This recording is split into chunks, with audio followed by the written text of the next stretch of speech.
திராவிட channel நேயர்களுக்கு வணக்கம். ஓட்டுநர்கள் மற்றும் உடல் உழைப்பு தொழிலாளர்களுக்காக அரசு பாதுகாப்பு திட்டம்தான் நலவாரியம். நலவாரியம் என்றால் என்ன?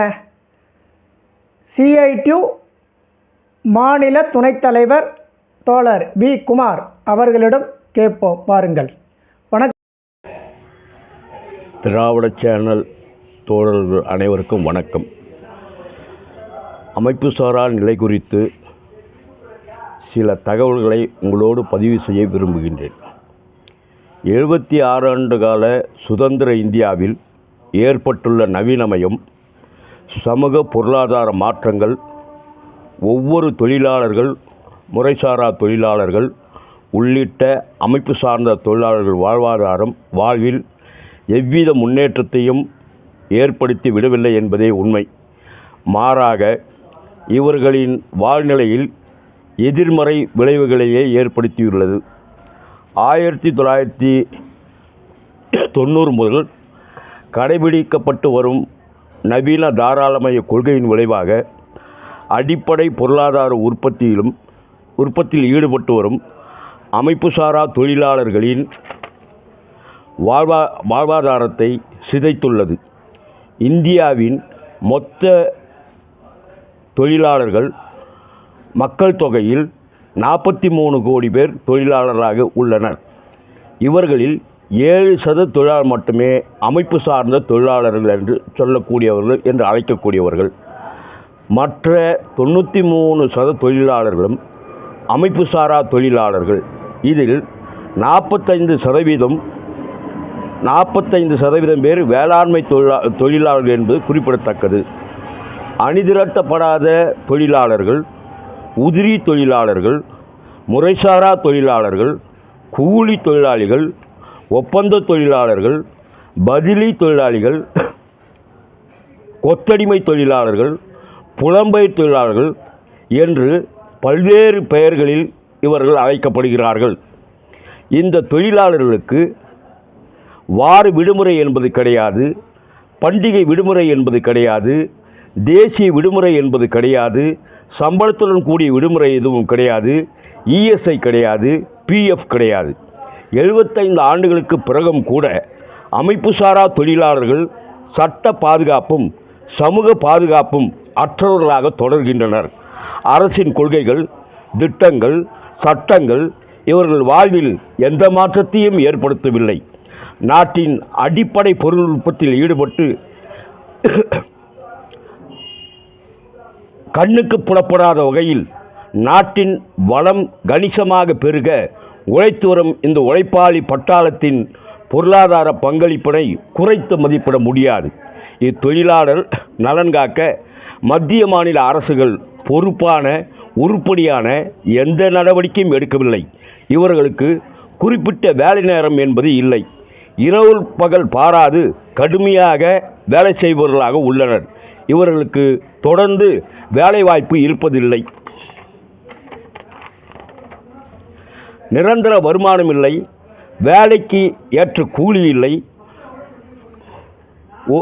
ஒரே மாதிரி வேலையை செய்யும் பெண்ணுக்கு ஆண் தொழிலாளி விட குறைவான கூலி வழங்கப்படுகிறது.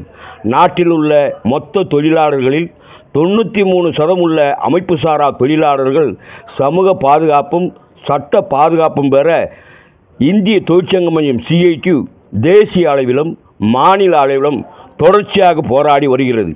CITUவின் தொடர் போராட்டத்தின் விளைவாக கேரளாவில் 1980 முதல் இடதுசாரிகள் ஆட்சி காலத்தில் அமைப்புசாரா தொழிலாளர் சட்டம் நடைமுறைப்படுத்தப்பட்டு வருகிறது. 36 தனித்தனியான நலவாரியங்கள் மூலம் கேரளாவில் முறைசாரா தொழிலாளர்கள் பயன்பெற்று வருகின்றனர். தமிழகத்தில் 1982ஆம் ஆண்டு தமிழ்நாடு உடல் உழைப்பு தொழிலாளர்கள் வேலை வாய்ப்பினை முறைப்படுத்துதலும் வேலை நிலைமைகளை முறைப்படுத்துதலும் என்ற சட்டம் உருவாக்கப்பட்டது. இதில் 12 வகையான முறைசாரா தொழிலாளர்களுக்கு சமூக பாதுகாப்பு திட்டங்கள் கொண்டு வர செய்யப்பட்டது. ஆனால் இச்சட்டம் நடைமுறைப்படுத்தப்படாமல் நீண்ட காலமாக கிடப்பில் போடப்பட்டது. மீண்டும் போராடியதன் விளைவாக 1994ஆம் ஆண்டு கட்டுமான தொழிலாளருக்கு மட்டும் நலவாரியம் அமைத்து இதுவும் சென்னை, கோவை, மதுரை ஆகிய மாநகரில் வேலை செய்யும் கட்டிடத் தொழிலாளருக்கு மட்டும் பொருந்தும் என அரசு கூறியது. சிஐடி உள்ளிட்ட இதர மத்திய தொழிற்சங்கங்களின் வற்புறுத்தலுக்கு இணங்க, போராட்டத்திற்கு இணங்க 1996ஆம் ஆண்டு மத்திய ஆட்சியில் இருந்த ஐக்கிய முன்னணி அரசு நாடு முழுவதும் உள்ள கட்டுமான தொழிலாளர்களுக்கு நலவாரியம் அமைக்கும் சட்டம் கொண்டு வந்தனர். இதைத் தொடர்ந்து தமிழகத்திலும் இத்திட்டம் விரிவுபடுத்தப்பட்டது.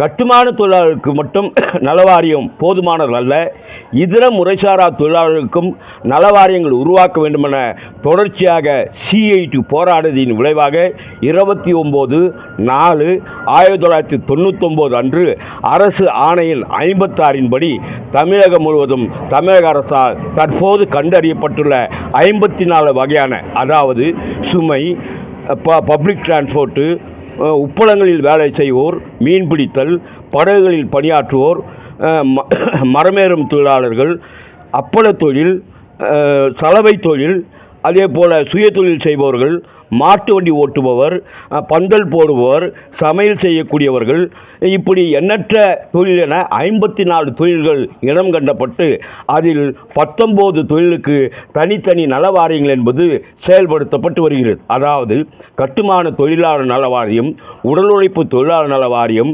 ஆட்டோ மற்றும் ஓட்டுநர்கள் நலவாரியம், சலவை தொழிலாளர் நலவாரியம், முடிதிருத்துவோர் நலவாரியம், தையல் தொழிலாளர் நலவாரியம், கைவினை தொழிலாளர் நலவாரியம், பனைமர தொழிலாளர் நலவாரியம், ஓவியர் நலவாரியம், பொற்கொள்ளர் நலவாரியம், கைத்தறி தொழிலாளர் நலவாரியம், விசைத்தறி தொழிலாளர் நலவாரியம், அதே போல மாட்டு வண்டி தொழிலாளருடைய நலவாரியம், சாலையோரம் தொழிலாளருடைய நலவாரியம், சமையல் செய்யக்கூடிய தொழிலாளருக்கான நலவாரியம், வீட்டு வேலை செய்யக்கூடிய தொழிலாளருக்கான நலவாரியம், பட்டாசு தீப்பெட்டி தொழிலில் பணியாற்றுவோருக்கான நலவாரியம், சமீபத்தில் சிஐடியுடைய போராட்டத்தின் விளைவாக ஜிக் தொழிலாளருக்காக ஏற்படுத்தப்பட்டுள்ள நலவாரியம் என 19 நலவாரியங்கள் செயல்பட்டு வருகிறது.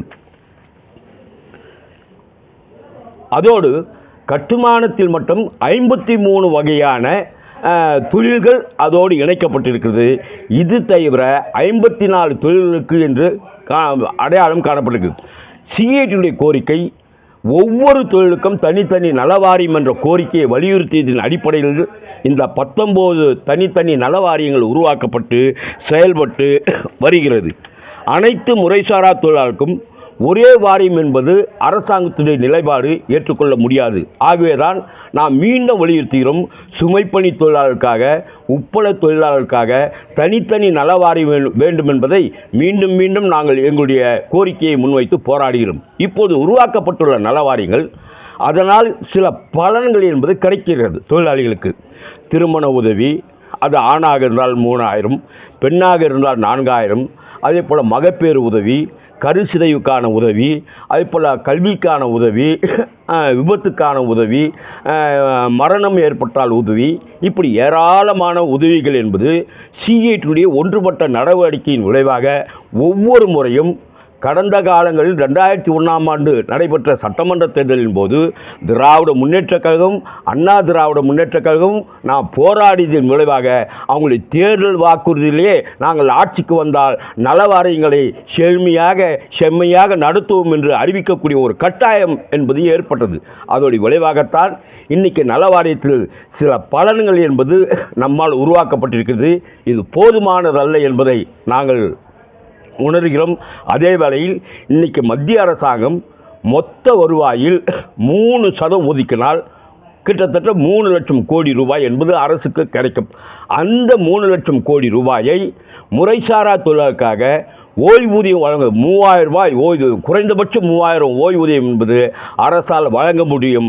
அந்த கோரிக்கையை வைத்து நாடு முழுவதும் வலுவான இயக்கத்தை சிஐடி மேற்கொண்டிருக்கிறது. அதோடு கூட நடைபெற்ற வேலைநிறுத்த போராட்டங்களில் சிஐடி உள்ளிட்ட மத்திய தொழிற்சங்கங்களும் இந்த கோரிக்கையினை ஏற்று முறைசாரா தொழிலில் ஈடுபட்டு ஓய்வு பெற்றிருக்கக்கூடிய, அதாவது 58 வயதை கடந்த பெண்களுக்கும் 60 வயதை கடந்த ஆண்களுக்கும் ரூபாய் 3000 ஓய்வூதியம் வழங்க வேண்டும் என்று அனைத்து தொழிற்சங்கங்களும் அந்த கோரிக்கையை ஏற்று தொடர்ந்து வலியுறுத்தி வருகிறார்கள். அதோடு சங்கத்தில் சேரக்கூடிய உறுப்பினர் ஒவ்வொருவரும் நலவாரியத்தில் இணைத்துக் கொள்ள வேண்டும். நலவாரியத்தில் இணைப்பதன் மூலமாக ஓரளவுக்கு பாதுகாப்பு என்பது கிடைக்கும் என்பதை மீண்டும் நாங்கள் நினைவுபடுத்த விரும்புகிறோம். நலவாரியத்தில் சேருவதாக என்றால் நீங்கள் சங்கத்தில் உறுப்பினராக சேர வேண்டும். சங்கத்துடைய செயலாளர் அந்த ஃபார்மில் கையொப்பம் இட வேண்டும். அடையாள அட்டை என்ற பெயரில் ஆதார் அட்டை, ரேஷன் கார்டு, அதுபோல் வங்கி பாஸ் புத்தகம், 2 பாஸ்போர்ட் சைஸ் ஃபோட்டோ போன்ற ஆவணங்கள், ஒரிஜினல் ஆவணங்கள் இருக்க வேண்டும். வங்கி அந்த கணக்கு புத்தகம் இருக்க வேண்டும், பாஸ்புக் என்பது இருக்க வேண்டும். இதையெல்லாம் என்றால் சங்கத்திடம் பேசி உடனடியாக நீங்கள் வாரியத்தில் பதிவு செய்து கொள்ள வேண்டும். இன்றைக்கு வாரியத்திற்கு வருவாய் இருக்கிறது, கட்டுமான நல வாரியத்தில் வருவாய் இருக்கிறது, ஆட்டோ நல வாரியத்தில் வருவாய் இருக்கிறது. இந்த வருவாயை முழுவதும் தொழிலாளிகளுக்கு பயன்படுத்தக்கூடிய வகையில் அனைவரும் நாம் நல வாரியத்தில் உறுப்பினர் ஆவதன் மூலம், ஒன்றுபட்ட போராட்டத்தில் ஈடுபடுவதன் மூலம், சிஏடி மேற்கோள் காட்டுகின்ற அந்த பாதையில் நடப்பதன் மூலம் நம்முடைய சலுகைகளை மேலும் மேலும் பெற முடியும். அந்த வகையில் ஆட்டோ தொழிலில் ஈடுபட்டிருக்கக்கூடிய ஒவ்வொரு தொழிலாளியும் சங்கத்தில் இணைவதோடு, சங்கத்தில் இணைந்த பிறகு அந்த நலவாரியத்திலும் உங்களை பதிவு செய்து கொள்ள வேண்டும் என்று உங்களை அன்போடு வேண்டி விரும்பி கேட்டுக்கொள்கிறேன்.